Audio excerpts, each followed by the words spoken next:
Assalamualaikum warahmatullahi wabarakatuh.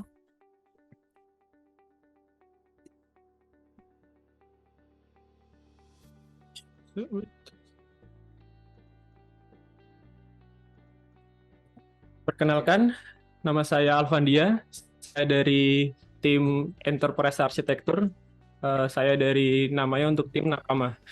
Di sini saya akan membawakan Tech Talk dengan materi kenalan IE, Enterprise Architecture.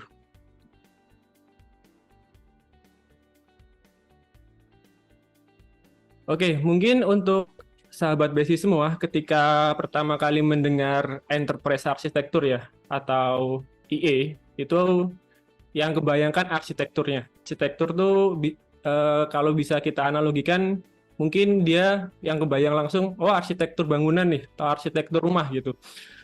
Secara konsep itu sama gitu. Kita bisa menganalogikan enterprise arsitektur itu seperti arsitektur bangunan atau arsitektur rumah gitu. Mungkin lebih tepatnya bangunan. Kalau rumah mungkin agak terlalu sederhana gitu. Jadi gini, kalau kita coba analogikan. Jadi untuk arsitektur enterprise itu kita ngelihat dari bangunan. Kalau di bangunan itu kan ada denahnya ya. Ada denahnya, kemudian nanti dari gambar denah itu tuh ada tata letak kursinya, terus ada lampunya. Nah itu kan berarti ada elemen tata letak furniture. Kemudian dari bangunan itu juga kita biasanya ada, kalau untuk bangunan yang besar-besar itu biasanya ada instalasi airnya seperti itu kan. Jadi ada blueprint bangunan di denahnya, ada blueprint bangunan untuk instalasi airnya, kemudian ada terkait dengan instalasi listriknya. Jadi kalau di sipil atau di arsitek mungkin beda-beda dokumen ya, ada dokumen yang cuma bangunannya saja, denahnya, kemudian ada yang airnya terkait dengan plumbing, kemudian pemasangan instalasi listrik, kemudian tata letak dari furniturnya seperti itu. Berarti kan seperti itu di bangunan itu ada berbagai denahnya kan. Ada listrik, ada air, ada furnitur, juga ada ruangan. Nah, itu sama halnya bisa kita lihat di arsitektur enterprise itu sendiri. Jadi jika kita melihat enterprise arsitektur, itu mungkin sudut pandangnya berbeda. Kalau misalnya tadi di bangunan itu adalah ada air, ada listrik, kemudian ada denah ruangannya. Nah, kalau di enterprise itu sudut pandangnya jadi ada bisnis, ada teknologi, ada aplikasi, ada data. Nah, tapi apa ya? Kita melihatnya itu point of view-nya bisa sama gitu. Kalau di bangunan itu ada blueprint-nya tentang denah, tentang air, tentang listrik. Kalau di enterprise arsitektur, blueprint dari perusahaan itu bisa kita lihat dari sudut pandang bisnis, teknologi, aplikasi, dan data, seperti itu. Nah, ini seperti yang tadi saya analogikan di awal. Kalau untuk bangunan, kalau rumahnya sederhana misalnya, rumahnya cuma satu lantai, kepentingan untuk ada blueprint secara lengkap itu tidak begitu perlu gitu loh. Tapi kalau rumahnya bukan rumah, mungkin udah mall atau bangunan dakar langit, itu kan berarti kebutuhan blueprint akan bangunan itu menjadi penting. Nah, di perusahaan sama halnya seperti itu gitu. Kalau untuk perusahaannya misalnya atau masih startup gitu, mungkin sumber daya manusianya sedikit. Kemudian struktur organisasinya relatif simpel gitu. Kemudian proses bisnisnya atau pengelolaannya relatif lebih mudah gitu kan. Terus nanti kemudian proyek yang dihandle lebih sedikit dan kompleksitasnya jadi lebih sedikit. Berbeda untuk perusahaan yang besar. Misalnya kita analogikan sekelas UI gitu. Sumber daya manusianya banyak, karyawannya juga banyak, terus strukturnya sangat kompleks dari bagian rektor, kemudian ke bidang 1, bidang 2, bidang 3, bidang 4, yang di dalamnya masih ada unit-unit tersendiri. Kemudian masih ada pengelolaan di fakultas. Kemudian proses bisnisnya juga pasti juga sangat banyak gitu loh. Kemudian terdapat berbagai risiko yang lebih besar daripada perusahaan yang kecil gitu atau startup gitu. Kemudian ada implementasi teknologi yang sangat besar. Tentu saja semakin besarnya perusahaan, semakin besarnya skala perusahaan, implementasi IT-nya juga akan mengikuti untuk meningkat seperti itu. Jadi semakin besar perusahaan itu kompleksitasnya semakin tinggi tuh, hal yang diurus, hal yang dilakukan itu semakin banyak gitu. Jadi perlu nih adanya cetak biru gitu loh terkait dengan dari perusahaan itu sendiri seperti itu. Nah, jadi lanjut ke yang tadi, untuk permasalahan di organisasi-organisasi yang besar, itu contohnya adalah tumbuhnya organisasi. Jadi semakin meningkatnya organisasi, pengelolaannya juga menjadi lebih kompleks. Kemudian tingkat pegawai rotasi yang tinggi gitu. Mungkin kita pernah mengalami di BSI di tahun-tahun sebelumnya itu turnover-nya sangat tinggi, terkait dengan SPK yang masuk itu bisa dulu sempat ada yang per 6 bulan kan, terus sudah keluar gitu. Nah, hal itu kan memerlukan kalau ada orang baru masuk kan berarti perlu untuk orang baru itu mengetahui bagaimana pekerjaan yang dilakukan kan. Nah, kalau misalnya itu tidak terdokumentasi dengan baik, berarti itu menjadi masalah gitu. Kemudian bisnis terpecah-pecah gitu. Bisa jadi probisnya itu banyak terpecah-pecah dan itu nggak sinkron gitu loh. Kemudian data organisasinya tidak terpadu, tidak akurat, dan tidak integritas dan sulit diakses. Berarti gini, banyak aplikasi, banyak unit, datanya sendiri-sendiri, sampai mungkin di titik kepalanya tuh nggak tahu nih data ini ada di mana, seperti itu. Kemudian redundansi dan tidak standarnya aplikasi menyebabkan tidak efisiennya investasi IT gitu. Kemudian pengadaan infrastruktur IT tidak terkendali dan tidak ada kebutuhan, dan juga sulitnya monitoring pekerjaan KPI. Jadi ini mungkin untuk di BSI sendiri kita mungkin lagi mulai digalakkan ya oleh HC ya, terkait dengan monitoring pekerjaan, bagaimana pekerjaan itu bisa termonitor dan bisa di assessment, dinilai seperti itu. Oke, dari permasalahan tadi, penerapan itu tuh untuk menanggulangi atau mengatasi permasalahan tersebut. Contohnya mengimprove kolaborasi gitu kan. Kemudian mengurangi resiko teknologi. Jadi investasi teknologi yang bisa jadi itu tidak sesuai itu bisa dikurangi dengan nanti melihat kebutuhan dari perusahaan atau kebutuhan dari unit yang akan menggunakan teknologi tersebut. Terus reduce IT cost, kemudian mengurangi kompleksitas karena nanti akan tergambar tuh probisnya seperti apa, kemudian strukturnya seperti apa. Jadi nanti kita sebagai badan yang menerapkan teknologi kepada unit-unit lain lebih mudah menganalisisnya seperti itu. Kemudian provide a common vision of the organization, kemudian standarisasi proses tentu saja, terus memastikan sistem interoperability, terus build organizational resilience, kemudian memfasilitasi kepatuhan terhadap regulasi. Nah, nanti di AI itu sendiri akan ada komponen yang namanya standar dan regulasi, yang itu jadi proses bisnis yang ada itu dapat merujuk kepada standar atau regulasi tertentu. Kemudian yang paling penting ya, atau yang paling menjadi perhatian adalah menyelaraskan investasi IT atau penerapan IT tersebut dengan bisnis, dengan tujuan bisnis organisasi itu, dengan strategi bisnis. Jadi bisnisnya mau gimana, mau kemana, nanti IT-nya yang mensupport seperti itu. Nah, untuk enterprise arsitektur sendiri itu dibagi menjadi 4 domain di sini. Yang pertama adalah arsitektur bisnis, arsitektur aplikasi, arsitektur data, dan arsitektur teknologi. Ini seperti analogi di awal tadi ya. Kalau bisnis itu fokus pada probis, proses bisnis dan struktur organisasi, seperti itu. Dan juga ini tujuannya untuk membantu pemahaman hubungan antara tujuan bisnis dan operasional. Kemudian arsitektur aplikasi terkait dengan manajemen dan struktur aplikasi. Di sini juga akan berkenaan dengan datanya. Jadi aplikasinya apa, terus data yang berhubungan dengan aplikasi tersebut apa, seperti itu. Kemudian data juga Jadi mungkin keterkaitannya akan erat ya nanti antara aplikasi dan data gitu loh. Terus arsitektur teknologi ini mengenai infrastruktur. Jadi infrastruktur dari teknologi di perusahaan itu nanti akan didokumentasikan atau akan termap secara jelas seperti itu.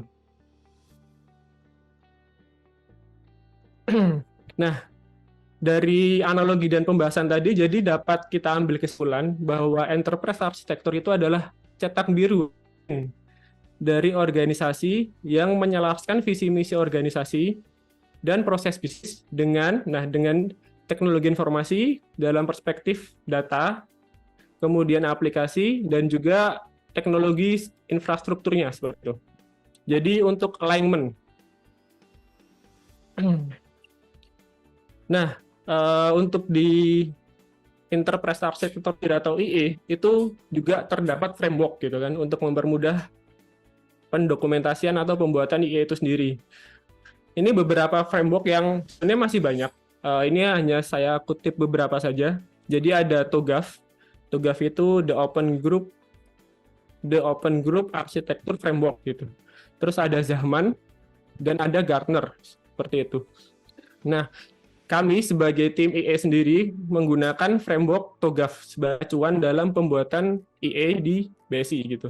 Kenapa kita menggunakan TOGAF? Karena TOGAF itu dia scope dokumentasinya lengkap dan menyeluruh dan dapat mengcapable atau mencakup dari berbagai bentuk organisasi, dan itu juga sesuai dengan organisasi di BSI atau lebih umumnya di UII seperti itu. Dan untuk dokumentasinya juga TOGAF itu lebih banyak tersedia dan lebih jelas seperti itu. Itu kenapa alasan kami dari tim IE menggunakan TOGAF framework. Nah, di TOGAF framework sendiri itu ada namanya ADM, Architecture Development Method. Jadi ini adalah life cycle penerapan IE itu sendiri berdasarkan TOGAF. Jadi tahap pertama adalah preliminary planning, yaitu mengidentifikasi ruang lingkup dan sumber daya yang diperlukan. Jadi ini tahap observasi awal kalau misalnya kita bahasakan secara umum ya, seperti itu. Kemudian setelah itu kita akan melihat arsitektur vision. Kita akan melihat nih perusahaan, visi misi perusahaan, struktur perusahaan secara besar, secara umum itu seperti apa, seperti itu. Kemudian akan dilanjut ke business layer. Business layer ini adalah pemetaan struktur terkait dengan proses bisnis. Kemudian ada information system arsitektur, ini terkait dengan data, sumber daya, kemudian aplikasi. Nah, di application layer ini sebenarnya kan teknologi arsitektur ini juga terkait dengan infrastruktur gitu. Kemudian yang selanjutnya adalah opportunities and solution, bagaimana kita mengevaluasi solusi untuk mencapai tujuannya. Kemudian migration planning, bagaimana kita merencanakan implementasi langkah-langkah yang akan kita lakukan seperti itu. Kemudian dari implementasi itu kita akan monitoring gitu loh, mengawasi implementasi programnya. Dan di tahap akhir akan dilakukan evaluasi, memantau bagaimana yang sudah diimplementasikan itu bagaimana, dan langkah selanjutnya itu ke depannya seperti apa gitu. Nah, untuk di BSI sendiri atau dari tim IE kami, ini kita menggunakan framework yang IDEA. Jadi sebenarnya ini turunan dari TOGAF framework gitu. IDEA itu adalah framework yang digunakan, yang dibuat oleh Brainmatic berdasarkan dari TOGAF. Jadi sebenarnya baseline-nya itu TOGAF. Jadi kita untuk dokumentasinya itu mengacunya ke TOGAF. Dan bentuk framework yang ini adalah bentuk disimplifikasi dari TOGAF. Jadi di sini dipisah antara data arsitektur dan application arsitektur. Dan untuk implementasi, kemudian monitoring, dan juga untuk bagaimana evaluasi itu dijadikan satu bagian 6, arsitektur implementation, seperti itu. Jadi secara garis besar dari tim IE sendiri itu menggunakan TOGAF framework. Tapi untuk untuk dokumentasinya levelnya itu kita menggunakan IDE karena beberapa elemen tadi ada yang disingkat dan ada yang lebih diperjelas seperti itu. dan sesuai dengan kebutuhan dari organisasi sendiri. Nah, ini adalah template atau struktur bentuk EA dari ADA framework gitu. Ada arsitektur vision, ada bisnis arsitektur, ada data arsitektur, ada application arsitektur, teknologi arsitektur, dan ada security arsitektur. Kenapa di sini ada security arsitektur? Karena kita paham akan pentingnya security di sini, dan juga terdapat dedicated team yang bisa yang emang capable untuk membuat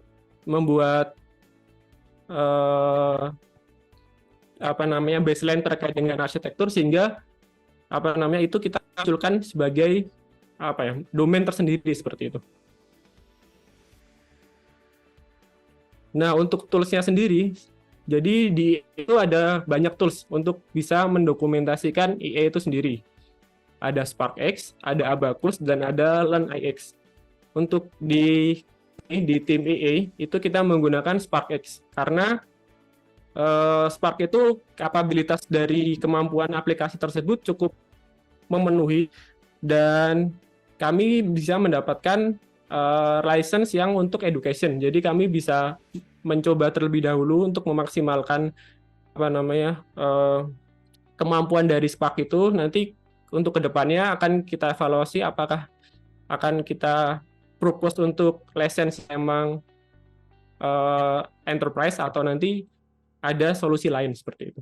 Untuk saat ini, dokumentasi dari EA kita menggunakan Spark. Nah, untuk tantangan implementasi EA sendiri itu ada beberapa poin untuk di sini. Yang pertama adalah kompleksitas organisasi. Tentu saja semakin kompleks organisasi akan semakin banyak yang akan didokumentasikan, dan mungkin akan semakin seperti itu. Kemudian manajemen perubahan. Implementasi EA sendiri akan mengidentifikasi beberapa hal. Salah satunya proses bisnis yang itu bisa jadi akan merubah proses bisnis yang lama. Nah, itu juga akan memancing atau memicu orang-orang yang berada dalam probis itu untuk resisten kalau terjadi perubahan seperti itu. Itu juga menjadi tantangan tersendiri bagaimana strategi yang dapat dilakukan untuk bisa menghadapi tantangan itu gitu. Kemudian ada manajemen data terkait dengan struktur data dan quality of data. Kemudian ada kepemimpinan dan governance. Itu jadi untuk penerapan IE sendiri itu sangat bergantung pada bagaimana nanti support dari pimpinan ya, atau dari kepala gitu, terkait jika nanti mungkin kalau memang kepala atau pimpinannya dari suatu organisasi tersebut sudah aware dan sudah peduli, atau emang ada tujuan semangat yang jelas untuk mendokumentasikan itu, mungkin penerapannya itu akan lebih mudah seperti itu. Kemudian tantangan yang terakhir adalah terkait dengan pemeliharaan atau maintenance. Jadi nanti mungkin ada di titik ketika IE yang sekarang dibangun itu sudah lengkap gitu. Tapi kalau misalnya itu nanti tidak ada pemeliharaan atau tidak ada update terkait dengan proses bisnis, terkait dengan data atau aplikasi, maka sama saja dokumentasi dari IE itu juga tidak akan up to date atau tidak akan bisa digunakan karena sudah usang. Jadi mungkin yang masih menjadi prioritas kami adalah bagaimana nanti strategi untuk melakukan maintenance terkait dengan perubahan-perubahan yang ada seperti itu. Nah, untuk pendekatan yang dilakukan di Badan Sistem Informasi sendiri adalah untuk arsitektur bisnis. Itu kita akan menganalisis pekerjaan yang dilakukan itu apa, kemudian akan mendokumentasikan proses bisnisnya. Untuk data adalah dokumentasi database, kemudian untuk aplikasi adalah dokumentasi proses bisnis aplikasinya, dan untuk teknologi adalah dokumentasi infrastruktur teknologi. Untuk bisnis sendiri, mengapa kita mengambil pendekatan seperti ini? Karena kita mau melihat dulu yang dilakukan masing-masing bidang itu seperti apa gitu kan, kemudian kita dokumentasikan dan kita analisis wewenang dan tanggung jawabnya. Sebenarnya kan dokumen WTS itu sudah ada, dari tiap-tiap bidang tuh ada wewenangnya dan tanggung jawabnya apa, tetapi dari proses yang telah kami lalui itu biasanya WT-nya itu tidak sesuai dengan apa yang dikerjakan, atau tidak sinkron gitu. Makanya untuk hal itu kita mengambil pendekatan, kita lihat dulu nih yang dilakukan apa, kita analisis, dan nanti kita akan align dengan WT gitu. Apakah emang itu masuk ke WT yang mana, atau memang nanti ada perubahan wewenang terkait dengan pekerjaan-pekerjaan yang sebenarnya itu dilakukan tapi masuk WT gitu. Untuk database ini kita akan mulai menggalakkan dengan dokumentasi database, nanti mungkin terkait dengan sampai ke tabelnya, dan nanti hubungan database antar aplikasi yang berhubungan seperti itu. Untuk aplikasi, penekanan adalah proses bisnis dari aplikasi, terutama untuk aplikasi-aplikasi yang belum ada probisnya, maksudnya yang sebelumnya sudah ada, itu beberapa aplikasi belum ada probisnya seperti itu. Kemudian teknologi ini mungkin akan berhubungan dari tim dari operasi, dari bidang operasi terkait dengan infrastruktur teknologinya. Seperti itu. Nah, untuk selanjutnya saya akan menampilkan progres dari tim IE ini terkait dengan apa saja yang sudah kami lakukan dan bagaimana bentuknya. Itu akan menggunakan Spark nanti. Coba saya share screen terlebih dahulu.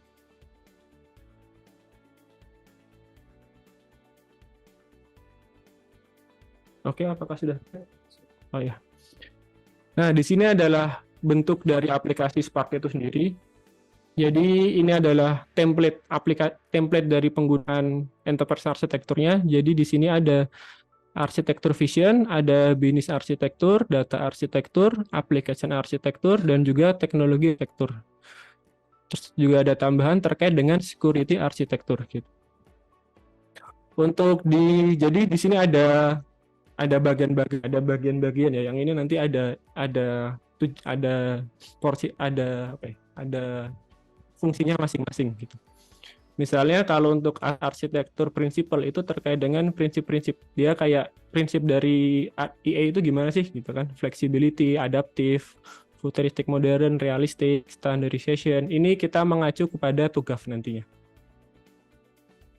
Kemudian arsitektur goal, tujuan dari IE itu sendiri itu seperti apa. Kemudian ada vision, mission, and strategic planning. Jadi kalau di sini adalah visi misi dari UII gitu. Nah, nanti di sini kami masih berada di tahap visi misi dari UI.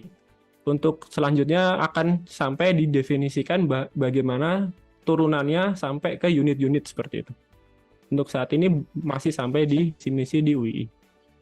Kemudian ada value chain diagram, ini terkait dengan bagaimana value chain dari UI sendiri. Jadi kalau dari UI sendiri kan yang utama adalah pengembangan bidang akademik riset, terus pengelolaan SDM dan pengembangan karir, terus pengelolaan bidang kemahasiswaan, dan pengelolaan bidang kewirausahaan. Nah, untuk pelayanan kesekretariatan, kemudian pengelolaan dan pengembangan sistem informasi dan teknologi, dan pengawasan sistem penjaminan mutu, itu supporting dari bisnis utama yang ada di atas. Dan ini Mercy of God ini adalah standar mutu yang digunakan di BPM. Nah, ini akan kepada tujuan yang sama, yaitu terwujudnya Universitas Islam sebagai rahmatan lil alamin. Seperti itu untuk value chain diagram dari UII. Kemudian ada BMC, Business Model Canvas. Ini terkait dengan bagaimana UII itu sendiri terkait dengan key partnernya siapa, value-nya apa, customer relationship-nya bagaimana, customer segment-nya apa saja. Untuk ini mungkin nanti belum selesai untuk yang kami kerjakan, karena nanti beberapa bagian masih akan kami evaluasi lagi. Untuk progresnya seperti ini untuk sampai saat ini. Kemudian ada bagian lagi yang isinya organization decomposition diagram. Kalau di sini adalah struktur organisasi dari UI itu sendiri seperti itu. Dan ini nanti akan bisa turun ke unit di bawahnya. Untuk penjelasan di unitnya nanti beda bagian, yaitu ada di bisnis arsitektur. Jadi bisnis arsitektur ini ada organization role diagram, di sini ada standar dan regulasi, nanti akan didokumentasikan bagaimana standar dan regulasi dari UI itu sendiri dan diturunkan sampai ke tingkat unit seperti itu. Kemudian ada bisnis proses diagram, ini terkait dengan proses bisnis, ada KPI, terus ada diagram, kemudian ada matriks-matriks, ini keterhubungan antara misalnya dari bisnis proses diagram ke KPI diagram itu bagaimana hubungannya, nanti seperti itu akan didokumentasikan. Untuk contoh, kita akan ambil contoh bisnis proses diagram. Jadi ini adalah bisnis proses level 0 dari Universitas Islam Indonesia. Jadi ini dibagi menjadi dua, yaitu ada proses bisnis utama dan proses bisnis pendukung. Kalau proses bisnis utama itu adalah dia yang memberikan value keluar gitu. Contohnya adalah pengelolaan akademik, pengelolaan kemitraan bidang 2, pengelolaan kewirausahaan, kemudian ada pengelolaan kemahasiswaan, keagamaan dan alumni, dan pengelolaan fakultas. Kenapa di sini pendukungnya ada Badan Sistem Informasi? Karena emang posisi di sini Badan Sistem Informasi adalah sebagai supporting untuk proses bisnis utama di UI, seperti itu. Di sini ada bidang SDM, kesekretariatan, terus pengelolaan perancangan dan pengembangan gagasan, kemudian ada pengawalan sistem penjaminan mutu. Jadi untuk yang bagian bawah ini adalah secara probis ya, itu adalah mensupport mendukung dari proses bisnis utama yang di universitas seperti itu. Untuk yang di Badan Sistem Informasi ini sudah kami isi beberapa. Jadi di sini kita bagi menjadi dua juga, ada utama dan pendukung. Utama adalah yang memberi value keluar gitu. Jadi adalah pengembangan produk, terus operasi dan juga IT support. Dan untuk pendukung ada perencanaan dan juga AMP. Karena ini mendukung pengembangan, mendukung di operasi juga dan mendukung support seperti itu. Mungkin di sini harusnya akan dilengkapi dengan keterhubungan antar garis seperti itu. Lalu di pengembangan nanti kita ambil contoh untuk di pengembangan aplikasi. Nah, ini nanti ada multidimensinya. Jadi terkait dengan ini adalah probis dari pengembangan aplikasi. Dari FS, misalnya ini untuk pengembangan di pengembangan ya, di tahap pengembangan. Ada menerima FS, ada merencanakan pengembangan planning, ada melaporkan secara tingkat terkait progres, dan ini nanti ada keterhubungan dengan datanya data FSD, data projector, dan ada keterhubungan dengan aplikasinya. Di sini aplikasinya adalah project management, dan juga ada keterhubungan dengan standar regulasinya. Di sini ini asumsi, ini masih contoh kemarin. Ada PMBOK, Project Management Body of Knowledge, sama Scrum, seperti itu. Jadi di sini nanti untuk yang kemungkinan seperti programnya, dia mendukung program apa sih dari probis ini, seperti itu. Kemudian dari probis ini itu resikonya apa yang bisa terjadi gitu, dan juga bagaimana KPI-nya, keberhasilan dari probis ini seperti apa gitu. Nanti kalau misalnya ada hubungannya bisa didokumentasikan. Kemudian terkait dengan di sisi data. Kalau di sisi data nanti ada struktur datanya seperti apa. Di sini ada data model diagram sama data relationship diagram. Seperti itu. Kalau untuk data diagram sampai saat ini kita masih mendokumentasikan database-nya. Nanti akan kita dokumentasikan keterhubungan antara data-data juga. Kemudian ada application architecture. Di sini poinnya adalah di use case diagram. Jadi di sini terdokumentasi aplikasi ini miliknya siapa, kemudian bagaimana use case dari aplikasi itu. Contohnya di sini ada di BPM itu ada UI AMI, UI Monef, UI Pengaturan, dan UI Survei seperti itu. Dan contohnya misalnya di admisi itu nanti ada yang dimiliki oleh SP, nanti akan bisa kita breakdown jadi ada PMB, ada MBKM, ada internasional seperti itu. Jadi mapping aplikasi dan kepemilikannya dari tiap-tiap unit itu ada di sini seperti itu.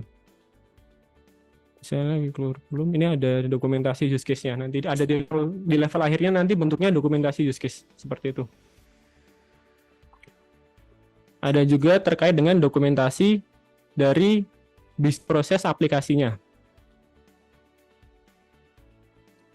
Ini ada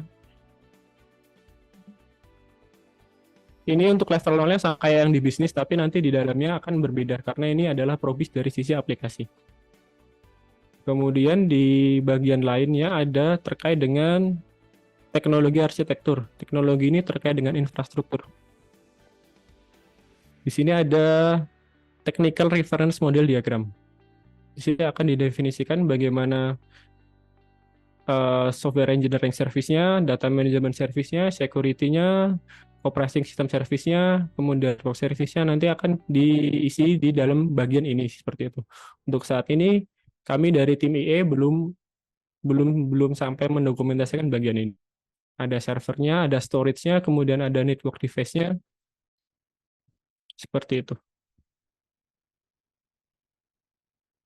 Kemudian untuk di security nanti ada service catalog, ada security classification, ada standar policy yang diacu khusus untuk security diri, dan ada dari risk classification. Mungkin seperti itu penjelasan dari kami dari tim IE terkait dengan pengenalan enterprise arsitektur. Terima kasih, saya kembalikan ke moderator.